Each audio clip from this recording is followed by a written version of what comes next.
All right. Well, welcome to another expert interview. This is the second recording. I love when we get to come back and talk to previous guests, especially when they've made some awesome pivots and obviously doing amazing stuff. So, as always, let's jump straight into it. Hey, tell us who you are and what you do. Yeah, Devin, thanks for having me again. Last time was fun and glad to be back on the show again. So thank you for that and much appreciated. So yeah, I mean, where do we get started? Again, my name is George, Kairu Kihara. I go by Cairo. It's pronounced as the capital city of Egypt. And I mean, really right now, yeah, what you and I were talking about is really just where I'm at right now in my business. Last time we spoke, I was building up my digital agency. And I've since then been pivoting away from that. Still have a few digital clients, but I'm also taking them through the process that I'm going through right now, where it's really taking a step back and looking at, all right, listen, we've done the systems and so forth, but what's really getting in the way of the business going to that next step? They want more profits, they want more revenues. But before that, as a digital marketer, I would do the Facebook ads, I would do the marketing campaign, but we would leave it there. It was successful, but they wanted more. And I think that's why the question started like what's really going on that, I give you a funnel and it's working, it's converting, I can see the money coming in, but what's really going on that the business is not making that shift to where they want to go. And that's what really got me starting this whole conversation of really looking at, I was trained as a digital marketer, but I never looked at the whole business and really understanding like, okay, you just can't look at this one little symptom here. You might have to be able to backtrack a little bit and then find exactly what's going on. And when I did that, I actually noticed that a lot of them, some of them actually don't have to worry about the digital marketing. It was really focusing on, your SOPs are not in order, right? You're stuck doing the day-to-day stuff that you clearly hate and it's burning you out. And instead of, focusing on the things actually going to take the business to the next level, they're focusing on the kind of like little things. Like one client the other day, I had to like really stop him and like, why are you bothering with building a landing page? You can literally delegate that to someone. This is you work on the copy, work on the messaging, because that's what's actually going to make that big impact on your business. So yeah, and that's what kind of made that pivot. It's really, I'm enjoying it a lot more. I also myself wanted to get out of the day-to-day and just really focus on helping business owners really solve these big problems in their business. Because a lot of them, they're already established. Things were working really, really, really well. But then come pandemic and after the pandemic, things are not working so well and what's going on. So, and that's what I'm kind of playing with right now is really, how do we pivot them and help them kind of get back to a good place? Either they're underperforming, they're struggling, and some of them want to sell in the next 5 years. So it's really just being able to support business owners, really solve those big problems so they can kind of go do what they actually want to do. I love it. I love where you're at. And I went on a similar journey. I know when I sold my agency, I had that kind of aha moment talking to clients where it's like, marketing in general is a part of a business strategy, right? Mm-hmm. And then you got to get to sales, right? Which is the conversion part of marketing, right? How do we onboard? How do we close? What's that look like?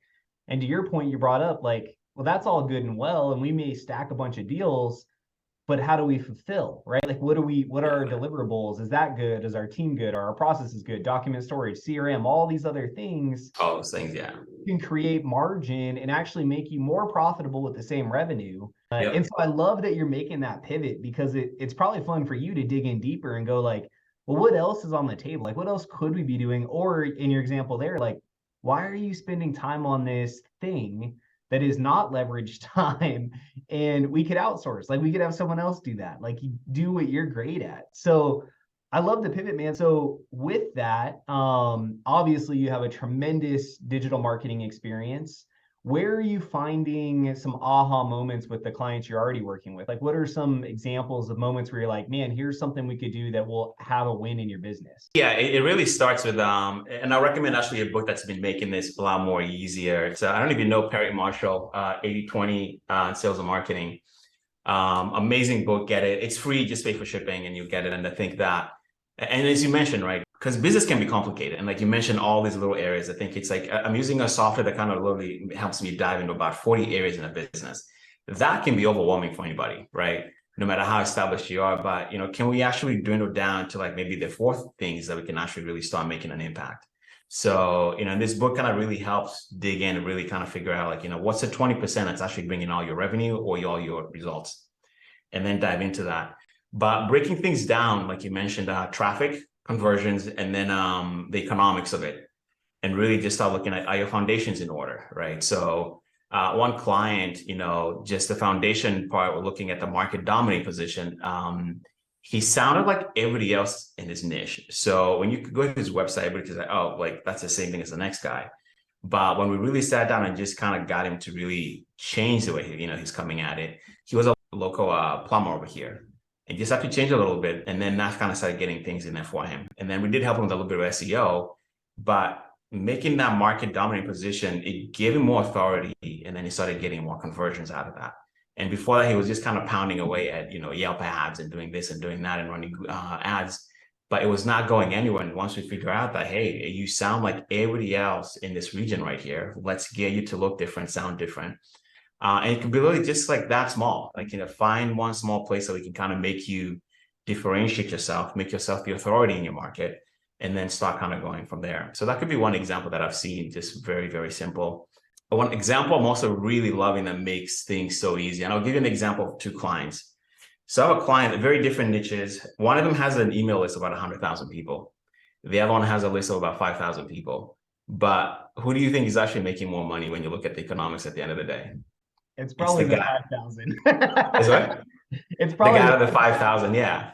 And when I was looking at this, before I really started making this video, I was like, what is going on? And I really, because again, once I saw the numbers, I'm like, what's going on? But again, different businesses, one guy is selling a much more expensive business. But when I look at the other client, he's selling $20 books, $30 books, right? The highest thing he sells is $77. So what we started looking at, what can we do with him to actually really increase the customer, the lifetime value of a customer? Because right now, if you look at it, it's about $50, right? The other client, the lifetime value is about $4,000 because he's selling a lot more, higher cost, and he's really providing it. He doesn't have to focus on a lot of people. He doesn't have to focus on selling a ton of books. So, and when I showed him that, he was like, oh, I do know a couple of things we could do. He found a device that his email loves, right? The device is about $4,000. And that all of a sudden kind of changed his economics just like that. So it's really a pricing model, a bundling model. What else can you sell your audience that you're not currently selling right now to just be able to really start providing more value for them? So yeah, like looking at that was a really fun project to work at, just kind of being able to show him that, we just got to find something to really help you move along instead of you focusing on selling more books. Like sell $10, 10 of these at $4,000 a pop. And that completely changes his whole economics on the back end. So like those little kind of changes and just being able to focus on things like that so that you're not kind of stuck at like trying to change all 40 areas all at the same time. Well, I mean, those are all great examples, right? The first one you talked about standing out in a marketplace. I think that that's something that a lot of people fall into, right? Especially in the niche example you gave, right? Like, well, this is what everyone else is doing. And I usually tell people, like, if someone's doing something awesome, just copy them. But that doesn't mean copy them exactly. It means like your voice, what's your spin, what makes you uniquely you, what's your USP, right? And exactly. Let's market that. And then if everyone in the niche is red, white, and blue coloring, then like how do we change your coloring to be different so that you don't just blend into everything else? And exactly, so phenomenal example there, man. I love that. Like the little thing, right? And with that client, often I think we find the path of least resistance with marketing, right? Where it's like you just sign up because it's easy, and then business grows, but we don't actually back up and go, well, is it the Google ads? Is it the Yelp ads? Is it this? Is it that? Like what's actually working? Because maybe we're paying $1,000 a month for this thing that's not actually working, but business is growing, so we just assume it works. Exactly, yeah. And I think like you mentioned, when business is growing, nobody's really paying attention to that, right? And when you start paying attention, when you actually understand your 80-20, when you understand what's actually really delivering the traffic, the conversions, and the customers, and then just go back and dial in on that. But yeah, I think a lot of people, I never used to do that, right? I mean, I had my own tracking systems when I'm doing things, but when I started looking at my own business at, I didn't know where it was coming from. And when you and I spoke again at the earlier this year, what was actually driving all my success was what? Referral marketing. I'm like, oh, duh, right?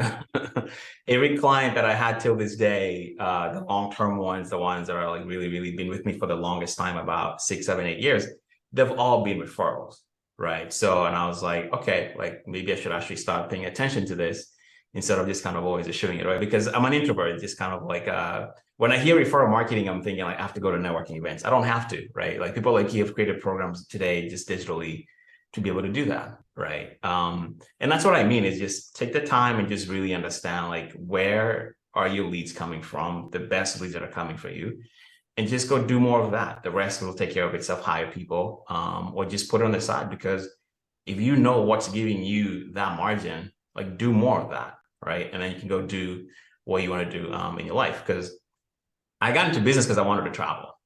I didn't do it because I want to be working like 60 hours, 70 hours, 80 hours, right? But sometimes I catch myself doing that, like getting stuck on like doing social media stuff. I'm like, is this really making an impact? And how can I actually do it in a way that actually makes an impact? So it's really important to really understand that. The other thing I've also kind of noticed is that a lot of businesses have no idea when it comes to the economics. And economics, I'm going to talk more about actually, do you actually understand how to read your P&L in the last 3 years? Do you see any trends, right? Because if you focus on that, you will start catching yourself when the business is going up and then when it starts going in a bad direction. But you have to be able to keep on that. Don't leave it to your bookkeeper or accountant. Like just get a good base and knowledge about that. So, and yeah, when we do that, it's really, they do start seeing things and kind of like, oh, wow, like I didn't even know we're paying for a software that's costing 18 grand a year and we're not even using it. And I'm like, 18 grand is a lot of money to be putting back into your pocket, man. So let's stay here for a second because I have a client resource portal, right? All my clients get, and one of the modules is cash flow management. And a lot of my clients are like, well, why is this so important? Like, it's actually the most important module. To the exact example you just gave, that's the one thing I really try to have people realize is I make people, my clients, I make you manage your cash flow daily. And it's such a crazy activity because I make you do it in Excel. I make you do it manually. I don't care how good your books are. I want you to do it manually because I want you to pay attention to what's coming in, what's going out, what's the frequency. And just that activity alone, to your point, you're going to find softwares you're paying for that you're not using. You're going to find vendors that you've been using for 5 years that you've never talked to, right? Like, go talk to them. Like, why is your workers' comp insurance this price? Like, when's the last time you shopped it? Or, oh, you're paying your bookkeeper, but they never even send you an update every month. Well, why? Like, what else are they doing for you? Or, oh, you're paying for social media marketing. When's the last time you actually looked at the report they sent to actually see what they're doing? So I love that you talk about like understanding your numbers because that's your business, right? And you may find out like, oh, January, February, March, always my busiest time of the year. Okay, well, let's not plan vacations in January, March, right? Oh, my slow season is August, September. Okay, well, let's reschedule and let's take more time off those months because they're slow. Or let's figure out how we make those months busier, right? Do we do a seasonal special, a sale? Dude, I love that you're looking at the whole business now and really having these fun conversations with business owners because it could be, to your point, nothing you've talked about is a big change. Everything is little small things, but they add up. Yeah, it's completely changed everything around for me, and I think it's I still love marketing, and I still do apply my marketing background to it, but it feels a lot more. I don't know how to explain. It's like difficult, but it is easier because it's sort of like just look at the foundational stuff, right? Like just if you really get those in order, everything else just sort of works itself out, right? And then when it comes to the marketing part, the other thing I'm doing is like let's stop guessing because the market is constantly getting more and more sort of sophisticated, right? It's getting more crowded, especially the digital space because of COVID, right? Just everybody now is getting a digital marketing course or certification or this and that. So now I'm finding clients who are just being duped, no results, nothing at all. Like you mentioned, like you're paying someone by why you're not having a monthly call with them. And I was making this mistake with my own team, right? Some of my team is virtual. I wasn't having any calls with them. But starting this year, and I've been doing it every day, I do a daily huddle with them. And dude, like the amount of things that I'm catching mistakes that's causing me headache, they get solved in a 20-minute conversation every morning, right? Just that simple. And I know what they're doing. I know what they're struggling with. I don't have to be stuck keeping up with project management. It's just I get to answer questions every day, support them, and I kind of get to build a relationship with them. But before that, I was just kind of living it out there. And I was kind of, getting frustrated with my team. But as a team leader, I wasn't taking the time to actually really invest in them and talk to them, kind of figure out exactly what's going on. So, and again, it sounds super simple, but I think sometimes the other question I'm having with my clients is like, why are you avoiding this thing? Like, what's the resistance to doing something this simple? And I get it because I've been there, and just tell them, I'm like, just test it for 30 days and see where you go. And then when they come back, like, wow, like it did make a difference. And I didn't think it would, but it made such a huge difference. So I'm having a lot of fun with it. Yeah, and it's really helping a lot of people. But just having those conversations, looking at the small little things, and like even having a team meeting, right? Just like change it up a little bit. Don't do a whole 1 hour. Just make it 15-minute daily huddle and then go from there. Well, and again, everything you're talking about, and this is why I've always respected our conversations and your journey, is everything you're talking about you've experienced and you're doing, right? Mhm. And often I tell business owners, like, if you're going to seek advice from someone who's been where you want to go or is in your shoes today, right? Because if they can't empathize with your journey, then it's hard for them to provide advice because the textbook can only say so much. Because to your point, the textbook may say hire people to fill roles. Great. But I love daily huddles, right? Because daily huddles are a great way to catch fires before Yeah. they become these roaring things that now everyone's stressed about. Whereas instead, it gives permission for a team member to say, like, hey, you know what? I'm stuck on this thing.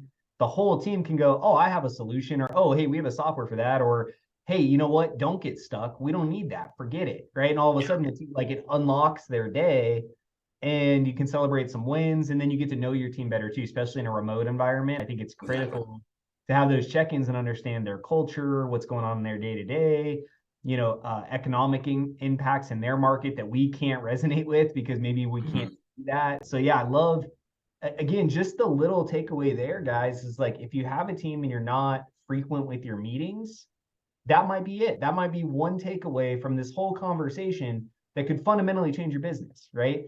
And that's all Yeah. we're trying to find. We're just trying to give you one thing that you can walk away with and go, oh, that had an impact. Mm-hmm.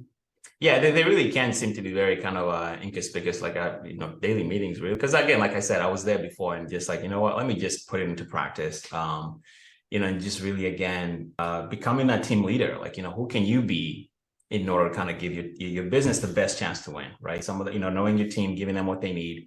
I think it's one of those big things that need to be there, right? And then the other part is systems, right? Just like, well, how can you duplicate yourself by creating systems? Make it easy for that. It's sort of like there was a while, and even today, sometimes I feel like I'm the only one who can do this thing particularly the way I want it to be done, right? And then I'm getting frustrated and pissed off that I have to do this thing that I don't enjoy doing anymore.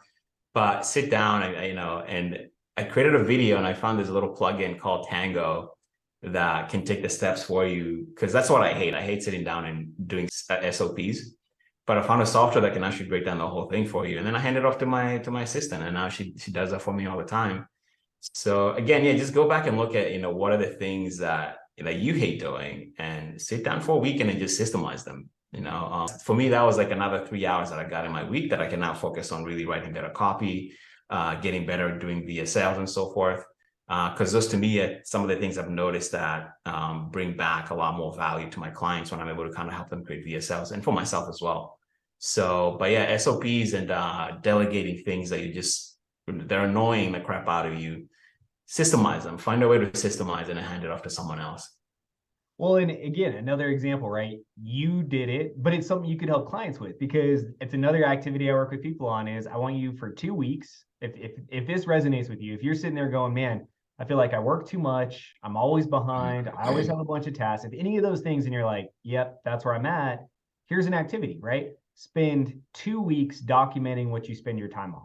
Right. Yeah. However, that resonates with you, whether you just track in your calendar, you get a little notepad out, right? And literally, like when you start a task, write the time, write the thing down. They make little cubes you can put on your desk and flip them to track times. There's all sorts of ways to do it, but track the time and then sit there going, what I want you to listen for and feel, right? To your point is what's that activity you start doing where you're like your whole energy goes down and you're like, God, I hate doing that. What is it? Like, let's get rid of it then. And at the end of the day, you didn't start a business to have a job. You started a business to create cash flow, to empower others and impact your clients, right? And you don't have to work every day. Matter of fact, you could have a full team doing 100% of the work and you could just lead the company in the right direction. And that's a business, right? Yeah. And so delegate, but it's so hard because you probably were and are the expert. You're probably amazing at what you do, but the only way you're going to be able to travel, take time off, take care of yourself, enjoy what your business is producing is if you can get out of it, right? You've got to be able to step away.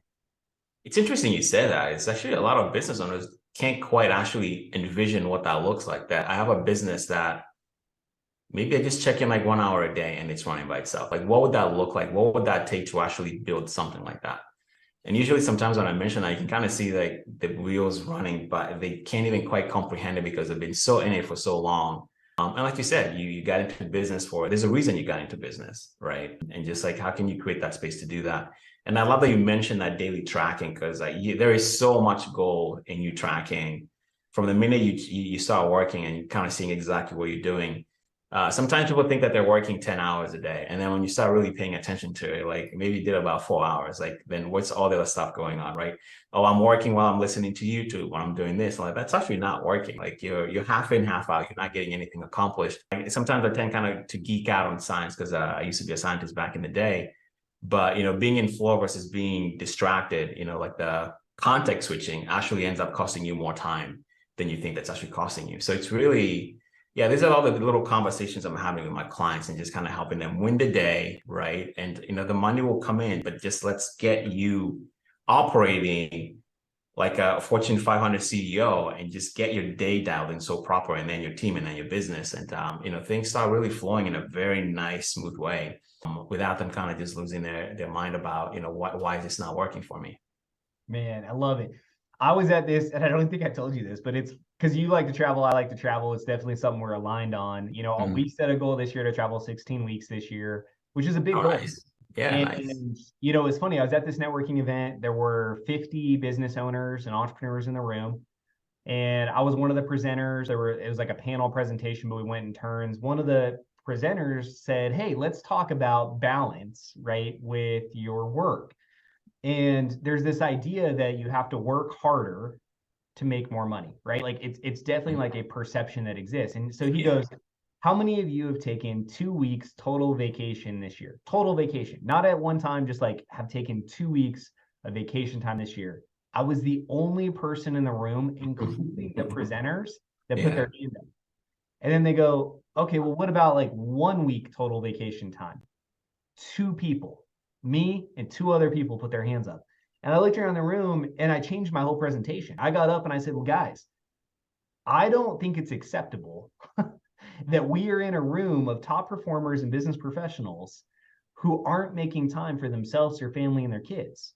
Like, well, something's wrong. Like, we actually need to like slow down and have this conversation, right? Like why? Why do we just grind for the weekend and then the weekend probably becomes this blur, right? And then you get back and you grind for the week just to get to the weekend, it becomes this blur. And it's like, well, what I found interesting is this, and I'll tell you from planning 16 weeks of vacation is when you plan, like we have 2 trips coming up, so we'll be gone for a week. We're back for like 10 days and then we're gone for 10 days. When you plan those trips and you put them on your calendar and you time block so it's away, do you want to know how efficient I get before, between, and after those trips? Yep, exactly. Give them a choice, right? Yeah. I love that you mentioned that because I mean, until last year, I was that business owner, right? And because I started making that shift, we finally made a 2-week vacation to Turkey for my parents and my fiance's parents to meet, right? But before that, I was not taking vacations. It would be like weekends. But like you said, the weekend comes in, but because I need to recover, like actual recovery when you're working that much, you can't get in a weekend, right? Because you still do other stuff. And then sitting down on the couch and watching TV is not enough. Like for me, I find that I have to do something physical, do something, and then I got to spend time with my fiance and so forth and other stuff. But you're right. And this year, the goal is to do 30 days. We'll have a trip coming up in Spain for a wedding. We're going to take off and then go that. And I just told her, no, we're going to do it. Like, just book it, confirm it. We'll figure it out. But once you do that, like you said, plan it out, then that's already been committed to. Now everything else is working towards that. But you're right. I mean, I was born in Kenya, and the way we also train is like work harder all the time. But there's a part of like work hard and smart, but also like delegating. But even now, like I'll watch a business program on TV, and it's like, whoever is presenting is grilling the business owner, like, why are you taking vacation time? I'm like, what do you mean? It's become such a taboo that a business owner cannot take time off to recover and reset. And I love what like Tim Ferriss used to do back in the day, and a couple of people, like every 6 weeks, they just hit pause for a week, reconnect with your family. This guy, I forget his name. He had a family, and just every 6 weeks he'll pause, reconnect with his family, and then he'll go back to work again. It's just like, for me, priority is family, right? I'm not gonna jeopardize that. So, and I think again, it comes down to prioritize that, because I think it does give you that much more really energy, zest, and enthusiasm to come back, because I'm doing it for them too, right? So enjoy some of those moments and then come back recharged and with so much more zest to take on the challenges of business, because challenges are always coming up, right? There's always going to be something to fix, another way to do something. Apologize. Well, and your to-do list is never going to go away, right? Like, let's just get real. You are never going to be caught up, period. Mm-hmm. And so what I found is like last year, we were on a good cadence. We would travel like 1 week a month. And what I found is I still grew the business at the same rate, still delivered the same quality service, still performed 3 weeks out of the month instead of 4. Mm-hmm. Yet everything still worked. Why? Because it forced me to make my systems better, my processes better, to outsource more. Like, it forced me to find ways to buy the time. But again, if you don't force yourself to have to buy time, then your normal, I'm going to be at the office at 6 and I'm going to work till 6, and I'm going to get home, I'm going to feed the kids, and I'm going to spend an hour with my fiance watching TV, or my wife, and then I'm going to go to sleep. And I'm going to do like, what? Do it over again. Yeah. Hey. Yeah. So, and that forcing part, is really interesting, because for me, for that trip, and the way actually it happened is what blew my mind. One of my teammates was on maternity leave just about 2 months before I had to go on vacation. So now I had to figure out how to get my business to run without me around, with my other assistant. And guess what? We did it. She handled it pretty well. She was a little scared, but I worked with her every day. Like, all right, here's a situation. How do you deal with this? Right. And then the whole 2 weeks, she never reached out to me.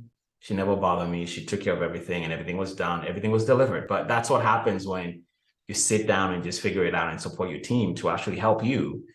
Because, when they're on vacation, sometimes I have to do their stuff, right? But it's sort of like, turn it back on them. And now she's that much more confident in being able to do something, because she got so much value. I'm like, wow, I handled this for a whole 2 weeks and nothing went to, to shit, sorry for cursing, but that's a gift that you're giving your team, really actually empowering them to be able to take care of some of this stuff for you. That's so awesome. So I want to talk about a trending topic, and I know you're going to have some insight on it. Yeah. Let's talk about AI, because I think if you're in the marketing and sales world right now, you have to. I know I'm seeing so much implementation of it so rapidly right now. And it's disrupting a lot. So what are you seeing? Like, how are you seeing it being used, or what do you see as something people should be paying attention to? Yeah, I mean, definitely ChatGPT has definitely, I think, flipped the world upside down. I mean, even Alex Hormozi is talking about it. I don't know if you know Alex Hormozi, but I've been using AI already. It's more for writing. I've been using it to also empower my team. It is definitely disrupting the world, as far as like, I no longer need writers on my team, because Jasper, the AI that we use, is doing the writing for us. You still need someone who's going to be looking at the proofing, make sure it sounds like a human being is writing, not somebody else. But the same team I've been talking about, they're the ones who are using it. And then we're using something like Grammarly to kind of help them kind of get all this stuff in place. So I'd already been using it for a while, and then ChatGPT came out. So I was kind of like, oh, it's not a big deal. I've been using it already. But I am seeing exactly how it's disrupting things. I think it's a bigger one. But the way I'm taking it to the next level is just having it there is actually not, what's the word I'm using for here? It's really, how can you actually get it to give you what you're looking for? You actually have to train it to do that, right? And also learning how to ask the right questions to give you like the best output. Because I keep hearing that it's going to get rid of copywriters. And I disagree, because, one of the clients that we have right now, we've had 2 copywriters, and, they're not, some of the stuff is not converting.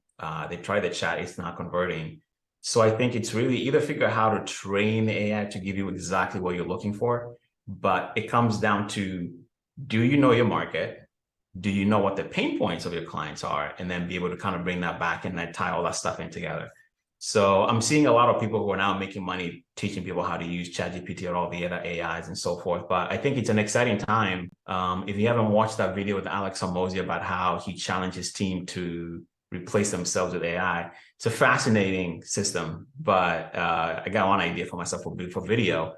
So I think definitely jump into it because it does eliminate a lot of steps in there. Like for me, I love that I don't have to worry about, because VSLs used to take like 2 months for me to get done, the research, the writing, and so forth. But now you can get it done in a day, honestly. But the caveat that I have is like you really have to know your audience so well, and then bring that to the system because sometimes you'll get a couple of things wrong. But you're right; it's definitely changing things. It's disrupting things. People are able to output a lot more faster, right, in a lot more fun way.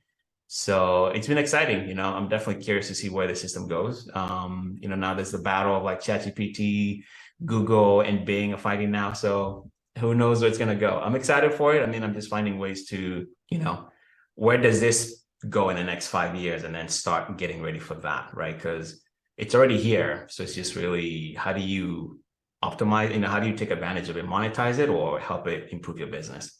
So that's how I'm looking at it right now myself, to see how do I take advantage of this and really help me, either increase my revenues, help my clients and all that stuff like that. Like Don, Don, we've been helping him with his business using AI, just writing articles pretty quickly. Because he's a simple guy, he just doesn't want a lot of stuff. Is that, all right, we can do something, an article per month. It could be done by AI, get it approved by a real human being, and boom, he's got something there without having to hire, a writer who's going to be on staff, the retainer or something like that.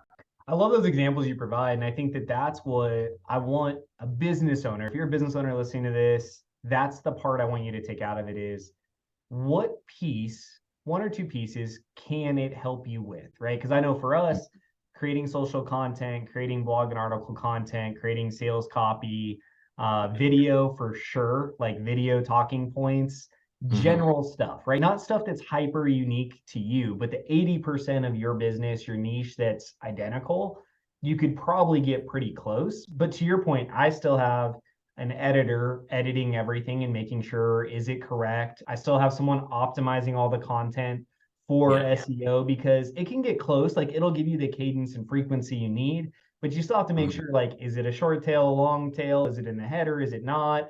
And to your point, the more you understand the goal and you understand, like my coach, he uses dream, drain, doubt, right? So if you understand those three buckets for your ideal client, then, that helps you leverage these tools better.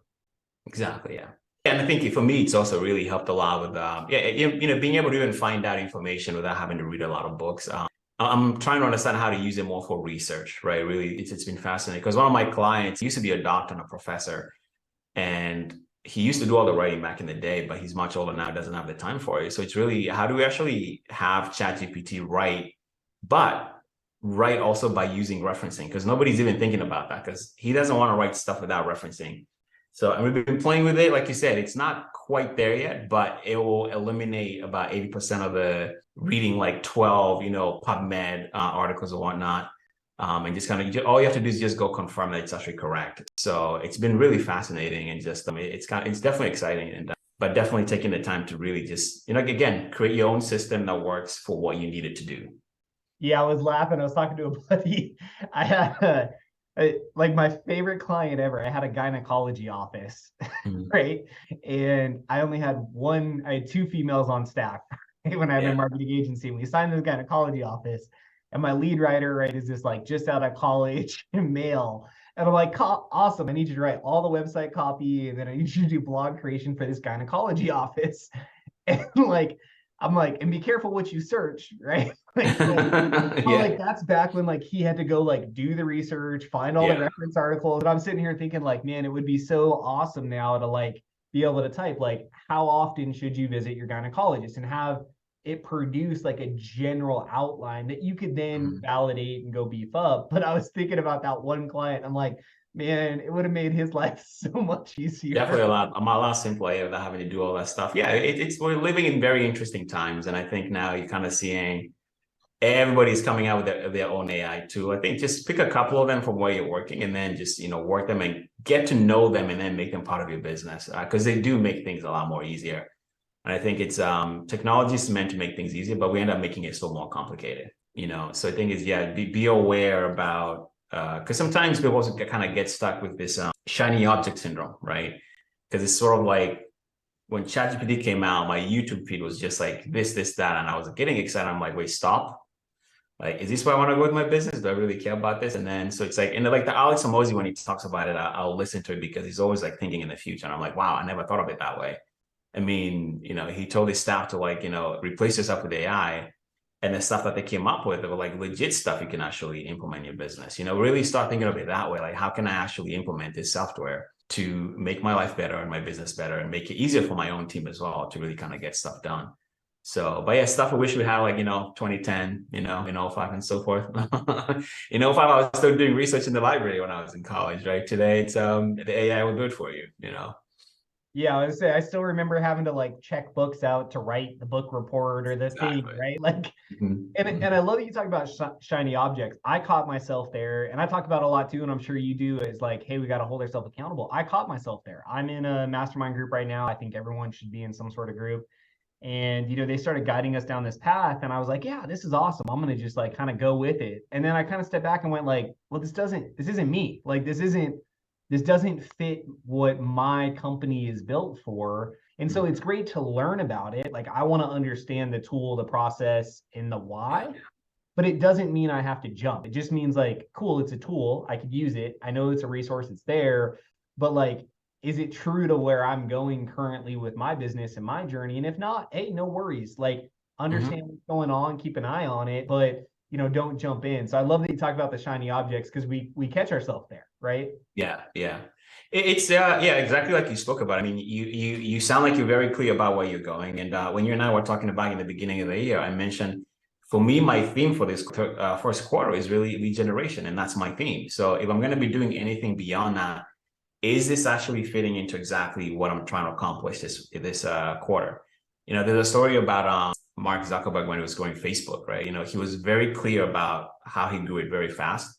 And you just ask the question like, great idea, but does this actually help us move to where we want to go? Right. And that's a little thing because, internet marketing, so many little softwares like, do this, you make money.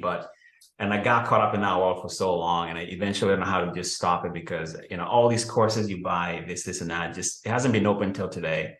Probably spends like, quite a good amount of like money on those little shiny object syndrome stuff.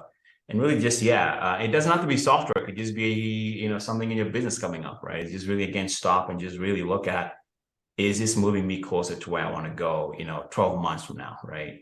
Is this in alignment with the vision I have for myself? Like, with the 3 years from now, would I be doing this in my business? Like, if it's no, then don't do it. Focus on something that's going to get you in a better place a year, 2 years, 3 years down the road. That's awesome. So same two questions I always ask. You already gave us one book recommendation. But give us another. What's a book we should be checking out, looking at? What's something else you're reading? For me, I mentioned one of the things I'm looking to really do is really building up relationships. This is a good book by Joe Polish, What's in It for Them. Definitely get it. Really, really amazing. Really enjoying reading it. So that's the one I would definitely recommend. I mean, you're pretty good about networking, but I think Joe Polish has a really, really interesting way of looking at it. If you look at his network, he has a pretty amazing network. So he'd be definitely someone to learn from when you're looking at how do you actually start building relationships. And for me, I had to change that language about networking, going out and doing it. And that's why I'm reading that, because I did it back in the day in New York, but I just kind of let it go once I got into the online marketing world. So, but I'm going back to just that one-on-one, go meet people, make connections, and just, I think it sort of lasts the distance to me when I think about it, when I've done it in the past. So definitely recommend that. Joe Polish. I think I don't know if it's just free, but I think it costs like $19, and I use a couple of bonuses, video training. So, and again, he's a really great business owner to learn from. Really, really interesting guy.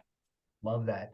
So we've talked a lot about your journey, but I always like to ask the question, right? If you could give your younger self some advice, like what would it be? So what's that answer now? Like, you're on a journey. So what's changed? What would you tell your younger self now? Good question. What would I tell my younger self right now? I would tell him to, take more risks, right? I think what I've really been learning this last 2 years is like things that I'm afraid of sort of being the one that breaks my business. I actually haven't, right? If it fails, I've learned something. For me, I've had to change my thinking about failure because the way I was brought up, failure meant you got punished, like physically punished. And till today, I have to catch myself not to go down that road. But look at it as I either win or I learned something and then implement to the next place. right? And again, right now, it's really, I've gotten to the point where seeking out people like you, kind of example, you recommended Brendan, and him and I had a conversation about mergers and acquisitions, and he just was able to really remove so much headache of like trying to go down a direction that I probably would have wasted so much time, right? Ask for help, reach out to someone. Hey, can you help me with this? Do you know somebody I can talk to? That simple. And then, that person can give you so much information to really be able to kind of help you get to a place a little bit faster instead of trying to figure out by myself. So it's really, you're not alone. Seek out to people. There are a lot of people out there who want to help people, and just, go out there and find them and ask for people. And then the advisor will show up for you.